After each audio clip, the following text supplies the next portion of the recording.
الرحمن الرحيم. سلام الله ورحمته وبركاته على الجميع. التلاسيميا الكبرى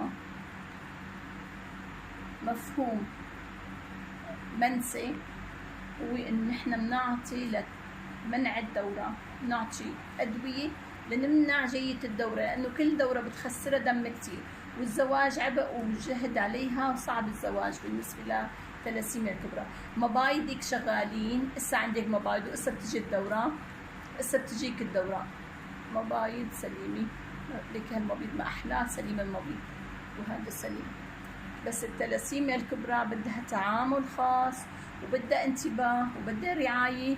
المريضة اللي عندها تلاسيميا كبرى ما لازم نخليها تعمل أعمال مجهدة، ما لازم نخليها تطلع درجة كتير، ما لازم تلعب رياضة، ألعاب صعبة، تمارين صعبة، وجهد فكري كمان بيتعبها.